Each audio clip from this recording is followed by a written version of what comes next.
God gesê het, gesê dat met lig uit duisternis kom, het gesê, Christus moet skyn, want in hom lê die heerlikheid, lê die kennis, en natuurlijk die lig, hy is die lig. Kom ons blaai saam na 1 Johannes, asseblief, is vir die wat stuk worstel, was Giselle sy woord.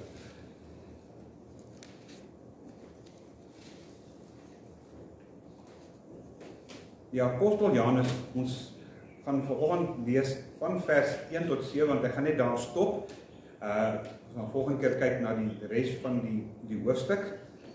Nou sê die apostel Johannes in die eerste algemene omsendbrief, hy sê, wat van die begin af was, dis 1 Johannes 1, vers 1, nie Johannes nie, 1 Johannes 1, jy is by 1 Johannes. So wat van die begin af was, wat ons gehoor het, wat ons met ons oë gesien het, of aanskou het, sê die ander vertaling, wat ons aanskou het en ons hande getas het, aangaande die woord van die lewe. En die lewe is geopenbaar, en ons het dit gesien, en ons getuig en verkondig aan julle, die ewige lewe wat by die Vader was en aan ons geopenbaar is. Dan herhaal hy, sê, wat ons gesien en gehoor het, verkondig ons aan julle, sodat julle ook gemeenskap, aan 'n woord gebondenheid met ons kan hê, en ons gemeenskap is met die Vader en met sy Seun Jesus Christus. En ons skryf hierdie dinge aan julle, sodat julle blydskap volkome kan wees. En dit is die verkondiging wat ons van hom gehoor het, en aan julle verkondig. God is lig, en geen duisternis is in hom. As ons sê dat ons met hom gemeenskap het, of verbondenheid in hom het, en in die duisternis wandel, dan lieg ons, en doen nie die waarheid nie. Maar as ons in die lig wandel, soos hy in die lig is, dan het ons gemeenskap met mekaar, en die bloed van Jesus Christus, sy Seun, reinig ons van alle sonde. Vader, is u woord. Ons kom in afhanklikheid van u, deur die Heilige Gees, om ons te lei in die waarheid. Wat ek op papier gestel het, is van minder belang, wat die Gees wil sê, is van uiterste kardinale belang. Lei ons in u woord, skryf in ons harte, open ons geestelike oor, open ons geestelike ore, sodat ons kan hoor hom wat hier op die troon laat sit. Ons bid hierdie dinge in Jesus naam. Amen. So, tot vervelings toe gesê, en dit is altyd belangrik, moet vinnige inleiding doen tot Johannes. Wie skryf die brief? Dit is die apostel Johannes, die meeste mense navorsers, die vroeë kerkvaders, Irenaeus en al die ander kerkvaders gee erkenning dat die apostel Johannes is een van die 12 wat saam met Jesus was, wat 'n ooggetuie is. En wanneer skryf hy aan die einde van die eerste eeu? Waarskynlik tussen 90 en 100 na Christus. Ek wil nie gaan met die ander tekskritisie sê nie. Die algemene aanvaarding is, hy skryf aan die einde van die eerste eeu uit die stad Efese. En stad Efese is baie belangrik om te onthou, want selfs in Openbaring kry ons ook 'n vermelding van Efese. Nie 'n baie goeie kerk begin, maar 'n bietjie sleg begin word, dat hulle eerste liefde verlaat het. Dit, in ander woorde, dit afgekoel in hulle liefde, en hulle word deur die Jesus skerp berus oor hulle eerste liefde verlaat het. Nou, oupa Johannes, ons kan dit sê, want hy is oupa Johannes, hy 90 is en 95, of selfs 96, wat van die mense sê, hy het so oud geword, is hy oupa. Ek weet nie of hy kinders gehad het, en ek glo nie, niemand sê dat hy getroud was nie, maar hy was steeds eintlik 'n herder vir al die gemeentes, want hy was die enigste oorlewende apostel. Hy het nog nie sy oproepinstruksies na die Here toe ontvang.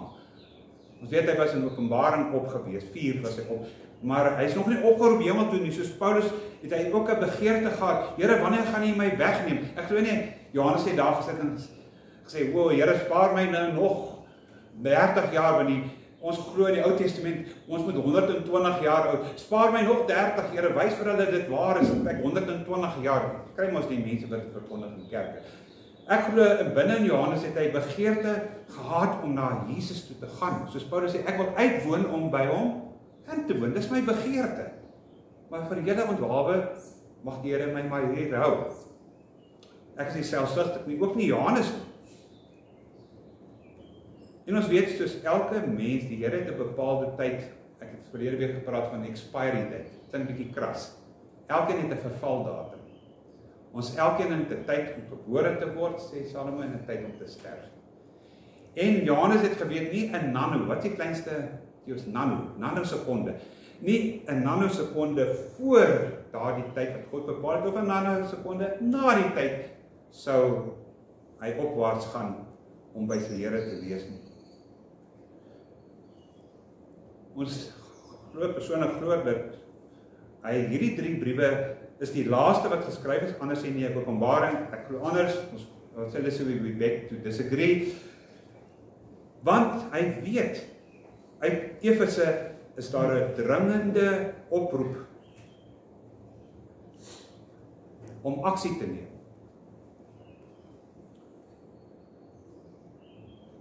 Kom ek sê ook, hy sou verkies om daar te wees, want hy was mos nou in die hemel. Hy het die hemel ervaar en gesien hoe dit lyk daar in Openbaring 4.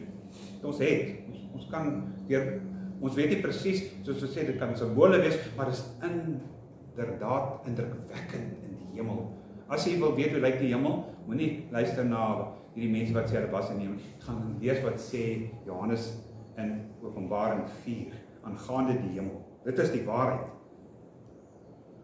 Maar hier is iets wat Johannes laat remme aanslaan met die amper in 6 spreekwoorde die rook ruik, dat hy iets doen wat nie ongewoon is nie, want die meeste mense was gewoond om te skryf. Die skryfkuns is ontwikkel alreeds. Ons sê hy skryf in 'n redelike koinei Grieks, wat 'n bekende en 'n maklike verstaanbare Grieks skryf hy, maar hy neem haastig die griffel op. Dis vir my mooi, want ou mense, Theo, jy ken 'n griffel, wat is 'n griffel? En ek seker Hendrik en ander weet wat 'n griffel is. Ek dink die jong kinders soos Giselle sal nie weet wat 'n griffel is nie. Sê griffel en sê sy wat? 'n Griffel is 'n pen of iets waarmee jy griffel, waarmee jy skryf. En hy neem en dit kom van die woord griffel, graf. Dis 'n pen wat hy opneem. En ons weet dat die hele boek van Johannes gaan oor en oor en oor. Wat is die hooftema, die woord wat Johannes die meeste gebruik in hierdie brief? Die woord waarheid is baie daar, die woord lig is baie daar, die woord kennis, wat is noster, kom ook van kennis, te weet, kom van daarop, die woord liefde, en die werkwoord vir liefde, nie agape nie, agapau, om lief te hê, kom 46 keer voor in hierdie brief, baie. Om lief te hê, nie Philadelphos of liefde vir die broers of susters nie. Die liefde van alleen uit God uitkom, wat deur die Heilige Gees in gelowiges harte bewerk word, om te kan agapau, om lief te hê. Maar kyk ook hoeveel keer gebruik Johannes die woord, ek het geskryf. As jy kyk in vers 4, sê hy, ek het hierdie dinge geskryf. Kyk na hoofstuk 2, daar word 7 keer gebruik, ek het geskryf. 5 vers 12, ek skryf aan julle my kinders, omdat die sondes vir julle vergewe is. Ek skryf aan julle vaders, omdat julle hom ken wat van die begin is. Ek skryf aan julle jong manne, ek skryf aan julle kinders, ek het aan julle geskrywe. Oor en oor gebruik hy die woord geskryf. En dan later in hoofstuk 4 gebruik hy weer eens, ek het nie hierdie dinge geskryf oor dit, ek het dit geskryf. So haastig, die idee wat hy, gryp vinnig 'n pen en skryf, Johannes, skryf. Dis dringend dat jy moet skryf. En dit is belangrik op wat geskryf is, want ons werk op geskrewe dokumentasie is dit nie. Ons werk op 66 boeke wat deur iemand geskryf is, neergeskryf is, skryf. Wat sê die Here Jesus vir die duiwel, as die duiwel hom versoek en sê, man, maak klippe brode. Dan spring van die tempel se dak af. Man, val voor my neer. Elke keer sê die Here Jesus, dit staan geskrywe. dit staan vas, dit is geskryf. Daarom moet ons dit glo, en daarom dat Johannes ook weet, Johannes is oud, hy is oor die 90 jaar, hy kan nie op 'n perd of 'n donkie of op 'n koets klim en ry na al die kerke en hulle gaan waarsku nie. Daarom skryf hy haastig moet hy skryf. Want 'n vals lering het ontstaan buite die kerk? Nee. Vals lering het ontstaan binne in die kerk. Gnostisisme kom uit die geleedere van die broers en susters in die kerk. Ek moet dringend vir julle skryf, julle moet hoor.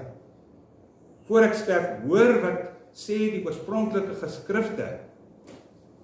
Want hier is iets wat inderdaad soos 'n kanker begin het binne in die kerk en gegroei en gegroei en gegroei het, net soos dit in vandag baie in kerke is, 'n kanker wat begin en dit begin groter word en groter word en dit het dringend behandeling nodig en daarom skryf hy dringend. 'n Gevaarlike lering, gnostisisme het ons gesê het, of docetisme wat ontstaan het in die einde van die 1ste eeu, eintlik al in die 50s, toe Paulus geskryf het, was dit alreeds 'n gevaar. Dis waarom hy Kolossense skryf. Hy waarsku teen hierdie Griekse filosofie, wat kom uit die Romeinse Griekse lering uit.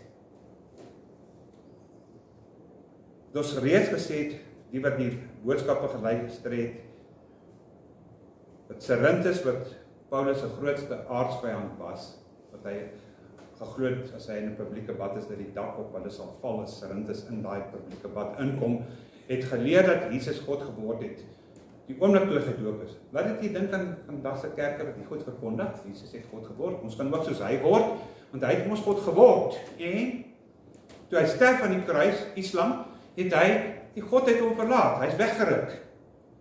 So hy was nie God nie. En dit is 'n gevaar, soos iets wat houtvloer, rysmere begin vreet, en dan dink jy loop nog eendag op die plank en ewe skielik is jy reg weer tot grond. Dis 'n lering wat begin het, 'n vals lering, en dan ook sy afstammeling wat daarvan geleer het dat Jesus nie regtig mens geword het nie. En dit is dit wat Paulus Johannes in die tyd geweldig na fokus toe bring. Want eers in die middel van die 2de eeu, 150 daarom, het die kerkvaders 'n belydenisskrif opgestel wat gnostisisme is 'n heresie, wat 'n ketter verklaar of 'n vals lering verklaar. Eers toe is dit uit die kerk uit heeltemal verwyder, maar ons sê dankie vir die Here dat Johannes dit alreeds gewaarsku het die einde van die 1ste eeu, oppas vir hierdie lering. Daar's mense in julle gemeentes, ek skryf uit Efese, of hy het geskryf uit Efese na die hele kerk toe, ons sê Efese sentrale stad, reisigers en handelaars, uit hierdie skryf hy, sodat hierdie briewe kan uitgaan, 5 briewe van hom reg oor die wêreld kan gaan om die mense te waarsku. Wat Paulus teen gewaarsku het nou waar geword. Paulus gesê ek moet dit nie doen nie, daarom skryf hy in der haas. Want ek glo as Paulus nie in die tyd geskryf het en Johannes nie geskryf het nie, was daar vandag geen Christelike kerk wat glo dat Jesus Christus uit God gebore is, die seun van God, ware God, self God, tweede persoon in die Godheid. Dan sou ons die geskrifte glo het van docetisme en van gnostisisme, dat Jesus een van die emanasies is van God. En wat hulle ook gebruik in die woord pleiro, wat beteken in werklikheid, dit is die vulling van iets wat vol word. So hy skryf vers 4, ek skryf dat julle blydskap, hy gebruik hier weer 'n gnostistiese term, sodat julle blydskap kan vol word, of vol tot oorlopends toe kan wees, nie soos die gnostisisme geleer het, is 'n stelsel wat jou eventueel vol maak nie, en daar's ander mediasies wat jou kan bring na die volheid van God toe. Jy moet hom net volg, want Jesus is nie die enigste God, jy sien. Jesus, as hy reg geweet het, en as hy verlig was, soos ons as gnostici, New Age, né? Soos as ons regtig verlig is, sal ons weet, Jesus is nie die enigste uitstraling van God. Daar's ander, agter hom. Hy moes eintlik wakker word, oproep gekry Jesus, om te sien agter hom staan die monnik en ander gode ook. Hy is een van die baie, jy sien, van Boeddha, Hare Krishna, alles is God. Jesus is een van die Gode. En dit is 'n ernstige, fatale fout. Johannes skryf sodat julle kan weet en hierdie dinge julle bly kan wees. Want reeds in Johannes se tyd, onthou daar was in Johannes se tyd hoeveel skrifte, as ons praat van die 66 wat later besluit is, of deur die Heilige Gees besluit is op, moes reeds in Johannes se skrywe, want hy skryf die evangelie ook, die laaste evangelie, was daar reeds 22 geskrifte in die omloop. Onder andere Paulus se 13 geskrifte, die evangelies is klaar saamgestel. Maar die mense glo dit nie. Hulle soek 'n ander God. Is dit nie so vandag ook nie? Hulle soek nie regtig Jesus nie. Hulle soek 'n ander God. Maar hulle kan maar Jesus noem, hulle kan hom maar die etiket gee, Jesus, maar ons soek nie hom nie. Want sy vereis is hoog, hy sê ons moet ons kruis opneem, ons selfverloon, hom volg. Ons soek nie hom, ons soek die maklike weg na God toe. Hy is maar net een van die weë. So, ons hoef nie met Hindoes of Moslems of iemand te praat nie, want hulle is ook reg. Weet Allah en Mohammed is ook een van die weë na God. Hy is nie een van die weë na God. Hulle het 'n verkeerde Jesus, net soos in Gnostisisme. Want dit wat ons glo, reeds in sy tyd, 61 van die 66 boeke, 22 van die Nuwe Testament, was reeds gevestig en dit moes gebruik word. Daarna praat hy ons, 2 keer in 1:3 het hy alreeds gepraat van ons, die ek, Johannes, die enigste oorlewende kroongetuie van Jesus Christus, wat hom aangeraak, wat hom gesien het, wat hom gehoor het, getuig vir julle, glo my getuienis. En ons weet hy stem saam met Paulus in 1 Korintiërs 15, wat Paulus sê van die 500 plus getuies, waar hy homself insluit, wat Jesus gesien het, na sy opstanding, gehoor het, aangeraak het. Ongelukkig was dit so in daardie tyd, net soos vandag, einde van die 1ste eeu, soos ons onthou net die jaar 2000, die groot jaar, was 100 'n groot event vir almal gewees het. Ons gaan in 'n nuwe eeu in. Dan praat hulle van modernisme. Jy weet almal van postmodernisme. Selfs verder metamodernisme. Was ook hier in Johannes tyd. Modernisme. Weg met die Bybel, dis oudmodies. Weet, Moses was 'n ou fossiel, dis mitologie. En baie van die dosente leer vandag, Ou Testament is mitologie. Weg met die Ou Testament. Dis net mitologies. Ons is postmodern, metamodern. Ons glo nie meer in hierdie goed nie. Goeie nuus is, Johannes is dan, as die mense so glo, juist vir hulle bedoel, vir ons bedoel in hierdie tyd.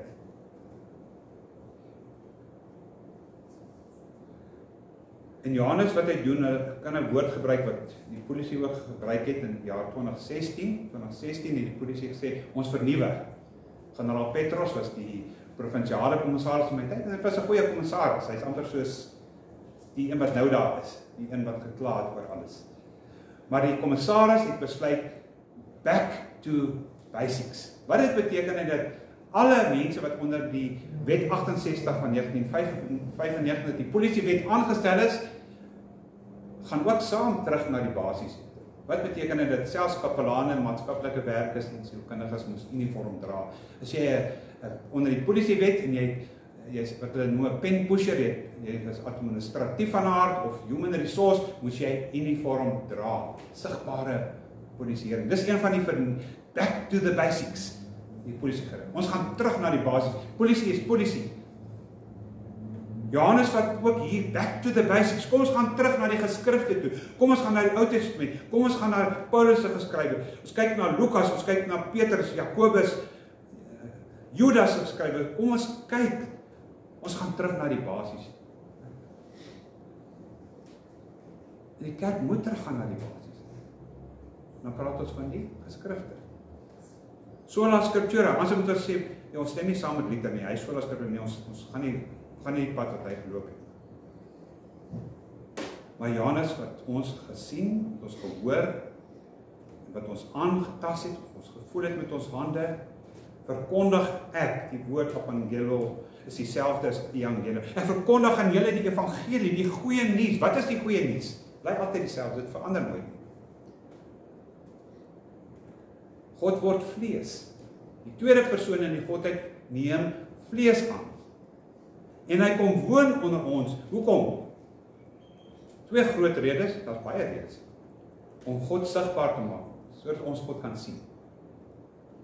Nie 'n God nie, maar die God kan sien, wat hom gestuur het. Maak hy sigbaar. Die tweede rede is om sy kosbare, onbevlekte, onverderflike lewe vir ons af te lê. As 'n soenoffer met die Vader. Mense het 'n ander siening van die Vader. Die Vader is gevaarlik, behalwe dat hy onsigbaar is. Hy is 'n verterende vuur. Hy verslind alles wat nie heilig is en perfek is nie. Alles wat nie 100% is nie, dit maak hy dood. Behalwe as daar 'n versoening is tussen hom en tussen ons. En wie is die versoening? Jesus Christus versoen ons met God. Die enigste versoening. Nie Mohammed of enigiemand kan ons met God versoen nie. Niemand nie. Nie Joseph Smith nie. Niemand kan ons met God versoen behalwe Jesus Christus, die middelaar. Dis vers 5. Hierdie boodskap wat strek op die evangelie. Hierdie boodskap verkondig. Wat is die boodskap wat hy sê ons moet bly oor wees? Wat verkondig is en wat gehoor is. God is lig. God is lig en net om sy punt duidelik te maak, sê hy in hom is daar geen duisternis. In die Griek is dit 'n dubbel herhaling. In hom is daar hoegenaamd geen duisternis. In die lig is daar geen duisternis. Hulle kan nie saam bestaan nie. Tipies van Johannes, want ons het toe ons begin het met hierdie reeks van Johannes gesê, Johannes gebruik 'n tipe van 'n literêre styl waar hy hulle noem dit die black and white dualism, swart en wit dualisme. Want as jy sien 5, 6 en 7 word dit 3 keer gebruik deur Johannes. Hy sê die lig staan teenoor die duisternis. Die eerste punt. Die tweede punt, die waarheid staan teenoor leuns. As ons sê dat ons met hom gemeenskap het en in die duisternis wandel, dan lieg ons. Leuns. Waarheid teenoor die leuns. En die derde punt, die sonde van die gnostisisme in hierdie teks direk bedoel. Die sonde van die gnostisisme, as hulle sê dat hulle in die lig wandel, en soos hy in die lig is, het ons gemeenskap met mekaar. So hulle doen sonde. Dis die primêre sonde van die hele 1 Johannes, is die feit dat hulle nie glo in Jesus is die enigste verskyning, openbaarmaking van God nie. Hy sê, maar as hulle sondes bely, dis nie direkte konteks. Later sal hy sê. Maar hierin staan, ander woorde, lig teenoor duisternis, waarheid teenoor die leuns en sonde van ontkenning van Jesus Christus teenoor die bloed van Jesus wat alle sonde reinig, skoonmaak, was dit af. En hy kan hulle sonde ook afwas. Hy kan die Islam, moslims se sonde ook afwas, as hulle net bely dat Jesus Christus die waarheid is, die seun van God. Ons kan 'n toepassing maak in ons tyd vandag. Jy sien, behalwe hy praat hier baie van, ons moet onthou as ons hierdie woord lees, 1 tot die eerste hoofstuk, ons, die eerste ons is ons het gesien, geglo, gehoor, dan sê hy, as ons gemeenskap wil hê, hy praat hier van met die gnostici. Hy praat hier ook, as julle wil gemeenskap hê met hom, moet julle uit die duisternis kom uit die duisternis, kom na sy lig toe. Erken. En daar's ons wat Johannes hier direk praat met die gelowiges ook. As ons sondes bely. En hulle ook hulle sondes bely. Ek glo in die tyd van die einde van die eerste eeu weer kyk na die direkte konteks behalwe dat hulle geglo het in modernisme ook in daardie tyd al reeds geglo het die geskrifte, die wat ons gepraat, nie die 66, maar waarskynlik 61 geskrifte al reeds bestaan. Een van die mense het dit gehad, onthou dat het nie 'n Bybel saamgestel het 66 oral gedra nie, maar baie van die mense het wel afskrifte gehad van die evangelie, van Paulus se briewe, van al die geskrifte het hulle gehad, maar waar was hulle? Die geskrifte. Hulle het dit nie meer gelees nie, dit waarskynlik in kleipotte gelê in die huis. As jy 1-2 van die boeke kan bekostig gaan, sit jy hom in 'n kleipot. Dis uitgedien. Ons het nie meer nodig. We're not going back to basics. Thank you very much. We gonna renew. Ons bring iets niets en vars vir julle in. Laat my dink aan die verhaal, begin my, ek het dit al van tevore gebruik, illustrasie, 'n jong dogtertjie krap in 'n ma se laaie en dan in die onderste laai kry sy 'n Bybel en sy vra van ma, wat is hierdie ding? Sy sê, my kind is 'n Bybel. Sy sê, o, is dit 'n Bybel? Wat is 'n Bybel? My kind, dit is die God se woord. Regtig ma, maar dan moet ons dit vir God teruggee, want ons gebruik dit nie in hierdie huis nie. Kom, hou ons God se woord dan hierso. Terug na die basiese toe. Is nie lief vir die 66 boeke wat 'n juweel is in ons. Maar ek praat van skatte, kleipotte. Die Heilige Gees 'n juweel in ons plaas. Wat Paul Washer sê, read, meditate, memorize. Doen jy dit? Read, meditate, memorize. Want is al hierdie waardevolle skat vir ons behoue sal bely. Want Paulus sê, go back to basics. Wie? Hy is die lewe. Die lewe is geopenbaar in vers 1 en 2 word 2 keer die lewe van die lewe, die ewige lewe van gepraat. Hy is die lewe.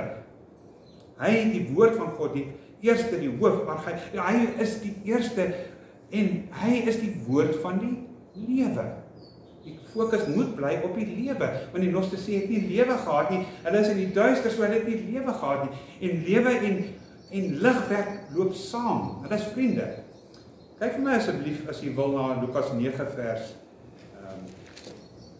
59 tot 60. Ek wil net iets hier staaf en bevestig van die, want teenoor die lewe staan wat? Dood. Jesus is besig om mense te roep om hom te volg. Nou kom hy by 'n man en hy sê vir hierdie man hoe Jesus moet gevolg word. Dis die opskrif 59 en Jesus sê aan die ander een, volg my. Maar wat is sy antwoord? Hy sê, Here, laat my toe eers om my vader te gaan begrawe. En dan sê Jesus 'n kragtige woord. Hy sê, man, is my involging. En Jesus sê vir hom, laat die dooies hulle eie dooies begrawe. Maar gaan jy en verkondig jy die koninkryk van God. Laat die dooies, het jy al gewonder wie is die dooies waarvan Jesus praat? Of is Jesus net klein skepsels? Nee. Sy pa was waarskynlik nie 'n gelowige gewees en hy is dood. Nou wil hy sy pa gaan begrawe en dan sê Jesus, los. Dat die mense wat dood is, geestelik dood is, hulle eie dooies gaan begrawe. Kom jy, volg jy my. Die prys wat jy moet, los jou pa wat jy wil eers sien sterf en hom dan begrawe. Laat die dooies, dis tipies van die wêreld, gaan begrawe, hulle wat dood is met hulle eie dooies begrawe, sê Jesus. Die wat geestelik dood is. Want jy sien weer eens die strekking, die Gnostici het geglo, hulle is lewendig. Hulle is lewendig. As jy lewe wil hê, moet jy Gnostici word. Ja, van hulle word, verlig word. Maar jy moet na die lig en hulle roem daar. Hulle het 'n boek gehad wat iemand vir haar as skenk gegee, The Light That Was Dark. The Light, dit praat van New Age, Gnosticisme. Dit praat van hierdie dinge wat jou en jou peer ken ook die goed van New Age, familie wat in New Age was, aangetroude familie. Hulle glo, hulle is in die lig. Arme Christen, shame, arme Christen. Hulle is in die duister, hulle weet dit nie.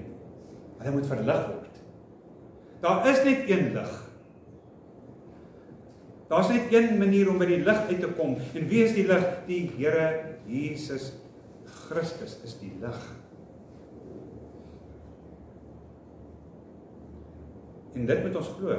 Jy weet, is in Johannes, as jy na die Evangelie Johannes 20 vers 31 is eintlik die rede hoekom Johannes geskryf is. Johannes 20 vers 31 werd om gememoriseer te word. En hierdie dinge is aan julle geskrywe sodat julle wat Johannes het die Evangelie 8 getuies te roep. En sê hierdie is geskryf aan julle sodat julle kan glo. Jy het nie meer rede om nie te glo nie. Dis aan julle geskryf sodat julle kan glo wat dat Jesus die Christus is en wat deur geloof in hom die ewige lewe kan hê. Nie dood nie, die ewige lewe kan hê, wat hy later tog in Johannes 3:19 sê, en dis die bevinding dat mense het die duisternis meer lief as die lig. Daar is die bevinding. En hy herhaal dit in 1 Johannes 5 vers 13, dieselfde is in Johannes 20 vers 31, hy sê, Paulus praat hy weer, ek het hierdie dinge geskryf. Ek het dit geskryf, hoekom?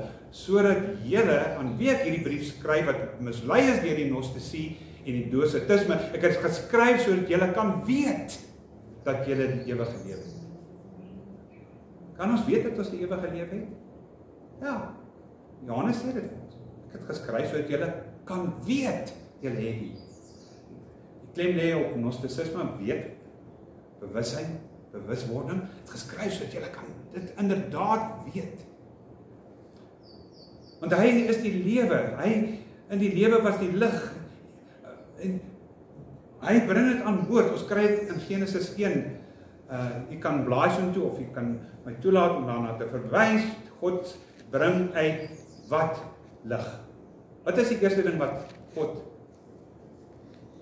bring in Genesis 1 vers 3? Lig. Lig. Nee, sê mense, dis die son, maan en sterre. Nee, ons praat nie van Genesis 1 vers 14 tot 15, toe hy die groot lig en klein lig en die ander ligte gemaak. Ons praat van, in die begin het lig gekom, want dit sê duisternis het op die waters beweeg. En God het gesê wat? Laat daar lig wees. Sien waar begin Jesus? Nie hy ontstaan nie. Waar kom hy aan boord in ons dispensasie? In Genesis 1 vers 3. Laat daar lig wees, en daar was lig. Hy is die lig. Hy is die begin, ons het gesê, hy is die eerste, die hoof, die kroon van die skepping. Deur sy lewe, waar God lig inroep, word duister verdryf en daar kom lig. En in die lig skape die woord, alle dinge. Daarom dat hy sê, in hom was lig, vers 5, daar in hom is geen duisternis nie. Jy sien, die duisternis is altyd 'n vyand van die lig. Ons sê nie, hulle kan versoen. Nee, hulle kan nie versoen nie. Want of mense is in die lig, of hulle is in die duister. Kan nie in albei wees nie. Ek wil 'n voorbeeld van Dr. Irwin Lutzer op Transworld Radio gebruik. Ek weet ek het dit al gebruik, maar ek moet dit verstaan. Hy gebruik 'n illustrasie of 'n noem 'n chronicle. Vertel hy sê son en grot het mekaar iewers ontmoet. En grot het vir son vertel hoe kragtig hy is, want in sy binneste is daar duisternis, dit is donker. Jy ken grotte, Kambo, die was seker almal groot. Dit is donker, donker, donker. Hy het afgespog met die duister wat in hom is grot. En son sê, wel, ek het nie so iets, maar ek het lig. En dit ooreenkom, dat ons dan by mekaar gaan kyk, dat ons hierdie ding kan vergelyk met mekaar. En grot het na son toe gegaan, en hy het in son, wat die kinders van getan, hy het gaan lê in die son, die hitte van die son, die krag van die son, veral die helderheid van die son geniet. En hy is terug huis toe, en hy sê, volgende week, wat sê hulle in Engels, reciprocate. Kom jy, dan son, kom na my toe, en wys ek jou wat regte duisternis is. En son het gegaan, en hy sê, waar is jou duisternis? En grot het gesê, kom in my, kom hier deur in my bek, kom in, wys ek jou duisternis. En son het ingegaan, en na paar minute sê, maar ek sien nie geen duisternis nie. Waar is die duisternis wat jy van praat? Waaroor spog jy so? Wat is die duisternis in jou? Lig oorwin altyd die duister. Nie net by die skepping, ook hier, want onthou, gnosticisme sê, hulle is die lig. Hulle die lig, hulle die ware lig. In hom is hoegenaamd geensins enige duisternis nie. Kyk na Paulus in 1 Timoteus 6 vers 13. Paulus het ook baie te sê oor die lig, want hy het ook gnosticisme geken. So hy praat saam met, hy's voorganger van Johannes wat hier skryf. Ons het, laat Marieke, ek het daai gedeelte juis ook laat lees, Marieke, wat praat van die lig in Jesus se aangesig.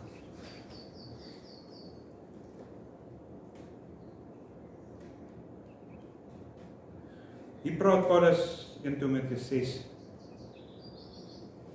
Kom ons begin sommer by 13. Ek gebied jou, sê Paulus aan Timoteus, voor die aangesig van God, wat aan alle dinge die lewe gegee het, weer eens lewe, en van Christus Jesus, wat voor Pontius Pilatus die goeie belydenis betuig het, dat jy, Timoteus, die gebod onbevlek, onberispelik bewaar tot by die verskyning van ons Here Jesus, wat op sy eie tyd vertoon sal word deur die salige en enigste heerser, die koning van die konings en Here van die Here, wat alleen onsterflikheid besit en in ontoeganklike lig bewoon, wat geen mens gesien het of kan sien nie, aan hom, aan wie die eer en heerlikheid.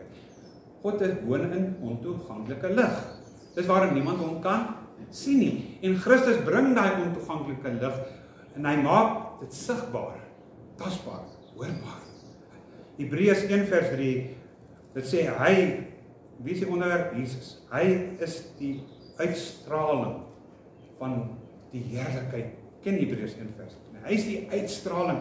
Daai woord uitstraling, apaugasma, is 'n unieke Griekse woord in die hele Bybel. Hy is die uitstraling, die radiasie van God se heerlikheid. Daar is nie ander uitstralings nie. Nie Joseph Smith of enige ander godsdienst is die uitstraling. Bied vir jou Christus, ons Christus wat God se enigste wat God se heerlikheid uitstraal. Dis die radiasie, dit is dit wat Paulus verblind het op pad na Damaskus. Die uitstraling van God se heerlikheid.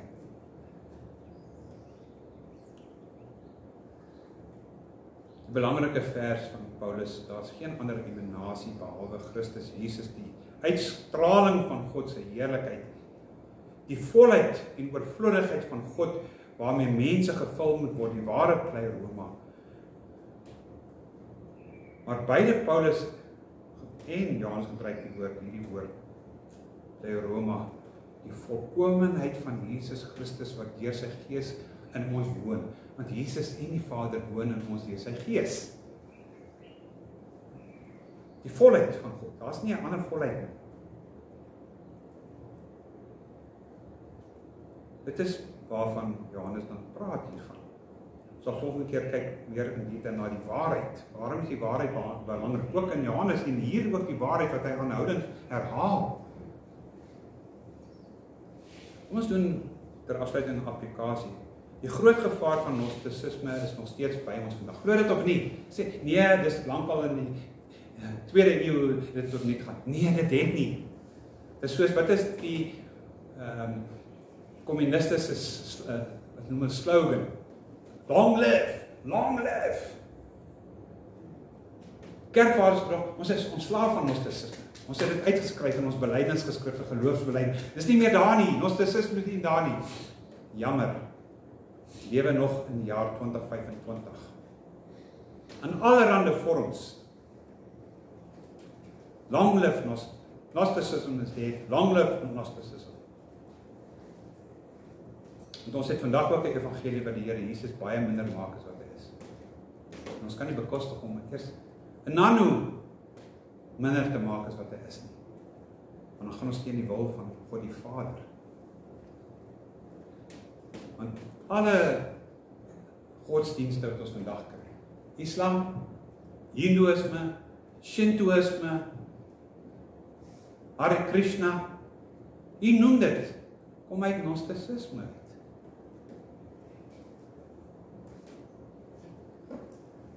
Baie ander kerke aanbid Jesus vir wat Jesus vir hulle kan doen. Gaan kerk, nee. Dis 'n jolly good show, old fella. Dis lekker hierso man, dis lekker om hier te wees. Ons gaan kerk toe wat ons uit die kerk uit kan kry. Dis nie waar ons kerk toe behoort te gaan. Kerk toe te kom om die Here Jesus te verheerlik, om te sing tot sy heerlikheid, te bid tot sy verheerlikheid, offerandes te gee vir sy heerlikheid, te luister na sy woord vir sy Here. Ons gaan hom te vereer. Dis waarom dit so erg is. Wat die Hebreërs skrywer sê, moenie die onderlinge byeenkomste bywoon nie. Dis die enigste tyd wat julle apart is, die Here verheerlik, maar hy soek. Hulle sê Jesus in die vrou, mense wat hom in gees en in waarheid sal aanbid, en hy soek mense wat saamkom om hom te aanbid en hom die regmatige eer gee wat hy waardig is om te ontvang. Dis waaroor ons hier is. Nie vir Christus. Noem dit 'n erediens. Kom ons vereer Christus hier. Hy is hier vanoggend om saam met my die Here Jesus te vereer, te verheerlik, om op te hef, sodat alle mense na hom toe kan trek. Ja, dit moet voortvloei buitekant toe. Ja, dit moet nie hier ophou nie, want dan word dit sê social club. Ons is hier om van hom te hoor, te glo wat Johannes en die ander apostels oor hom skryf en daai boodskap uit te vat na die wêreld toe.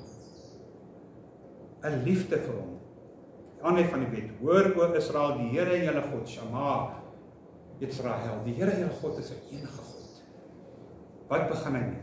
Julle moet hom lief hê, julle hele hart, julle hele siel, al julle verstand, wat eintlik dieselfde is, die hart en die verstand lief hê, parallelisme. Julle moet hom lief hê.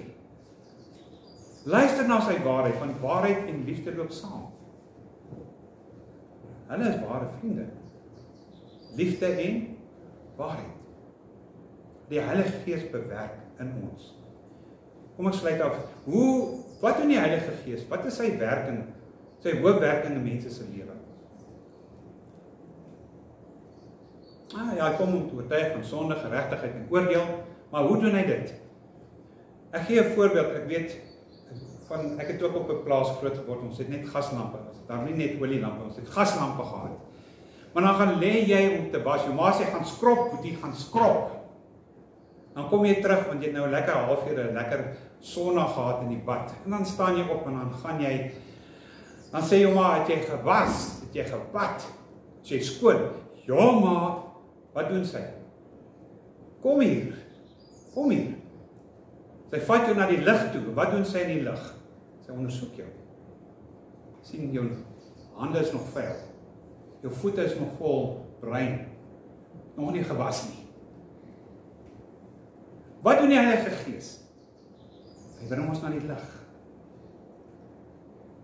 En hopelik aanhoudend na die lig. Wie is die lig? Jesus Christus. Hy trek ons na die lig. Hoekom? Sodat ons eie sonde en ongeregtigheid kan sien. Want baie mense glo hulle het nie sonde en ongeregtigheid nie. I'm pretty fine man, I will go to heaven on my terms. Jy verstaan nie wat die lig doen nie. Die lig maak dood. Of hy maak skoon of hy maak dood. Dis waarom ons lees het in 'n gedeelte wat gesê het, hy wat gesê het laat daar lig, 2 Korintiërs 4, wat gesê het laat lig skyn uit die duisternis, is hy wat ons verlig het. Want in hom, in Jesus Christus is die lig wat die Jode nagesoek het. Is die kennis wat die Grieke nagesoek het. Is die heerlikheid wat die Romeine gesoek het. In hom, Christus. En die Heilige Gees trek ons net nader. Hopelik nader, nie verder, stoot ons verder af nie. Want baie mense word verder afgestoot. So dit vereistes word. Bring ons na die lig sodat ons eie vuilheid kan sien. Ek dink nie ek is skoon. Ek glo nie ek is skoon nie. Want dan die Heilige Gees staan met my, dan moet hy my hemel toe vat. Dan moet my oproepinstruksies gee. Maar as die Heilige Gees regtig werk in mense se harte, ek praat nie van die Heilige Gees wat hulle 'n nar en vrolikheid maak in kerke waar hy misken word vir wie hy is nie. Maar die Heilige Gees is daar om ons na die lig toe te bring. Nader, ons bely, sê Here, dan sal hy waarskynlik en sê gaan skrob, maak skoon, bely. En as ons skoon is, ons dink ons is skoon, dan wys hy net op 'n ander keer ons is nog nie skoon nie. Hy trek ons nog nader na die lig.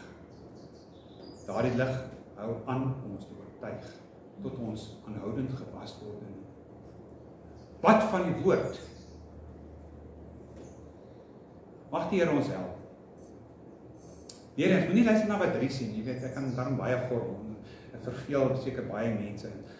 Moenie na my luister nie, luister na wat die Heilige Gees sê. Hebreërs 2 keer vandag hierdie dag, as julle sy stem hoor, verhard julle harte nie. soos in die verbittering, dat ons nie verbitter word teen hom nie, maar eerder toelaat dat sy gees ons trek na gelykheid, soos Jesus sonderloos het, ons nooit hier sal wees nie, maar ons moet hom toelaat om ons te trek na die lig toe, want dit is wat hy gaan doen. Mag die Here u seën.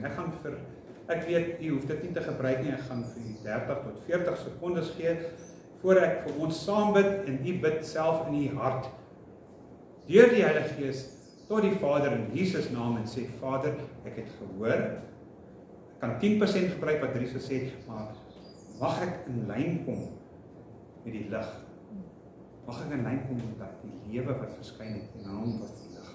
Kom ons bid saam.